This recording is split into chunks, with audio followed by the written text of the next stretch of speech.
ગુજરાત ઠાકોર સેનાનો અધ્યક્ષ, અભિનેતા, film producer અને કોંગ્રેસ નેતા તરીકે જાણીતો જયેશ ઠાકોર અંતે હેવાન નીકળ્યો. જેણે 15 વર્ષની સગીરાને પોતાની જાળમાં ફસાવી એની સાથે વારંવાર દુષ્કર્મ આચર્યું. કેવી રીતે આ દુષ્કર્મીએ સગીરાને ફસાવી હતી, આવો જોઈએ.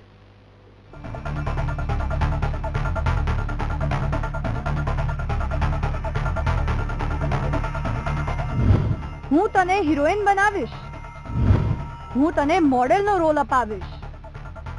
સપના બતાવ્યા ઊંચા, પરંતુ દાનતમાં હતી ખોટ. 15 વર્ષની સગીરાને પોતાની હવસનો ભોગ બનાવી. અમે જેની વાત કરી રહ્યા છીએ તે પોલીસ પકડમાં ઉભેલો આ નરાધમ, જે કોળી ઠાકોર સેનાનો અધ્યક્ષ છે, ફિલ્મ નિર્માતા, એક્ટર અને કોંગ્રેસ નેતા છે, જેનું નામ જયેશ ઠાકોર છે.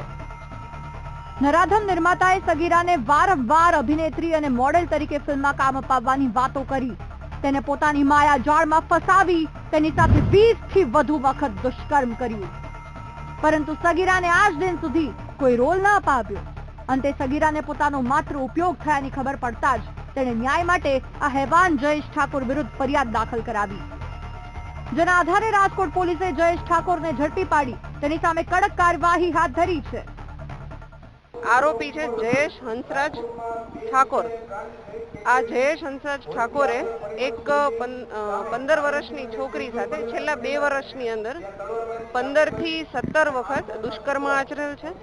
એને ગુજરાતી ફિલ્મમાં રોલ અપાવવાની લાલચ આપી અને પોતાની ઓફિસે બોલાવી અને છોકરી સાથે દુષ્કર્મ આચરેલ છે. અને આ જે દીકરી છે એના દ્વારા આ બાબતે ગુનો દાખલ કરવામાં આવેલો છે. આ જે જયેશ છે એના રિમાન્ડ પણ 2 દિવસના રિમાન્ડ પણ મેળવવામાં આવેલા છે. અને જયેશ દ્વારા અન્ય આવો કોઈ ભોગ બનનાર છે કે કેમ, અને આ જે દીકરી છે ભોગ બનનાર, એની સાથે જે જગ્યાએ એણે દુષ્કર્મ આચરેલું એ તમામ વિગતની તપાસ ચાલી રહી છે. રાજકોટના રેલવેનગરમાં રહે છે જયેશ ઠાકોર. 14 ફિલ્મમાં લીડ રોલમાં કર્યું છે કામ. 2016માં જયેશ સામે છેતરપિંડીનો નોંધાયો હતો કેસ.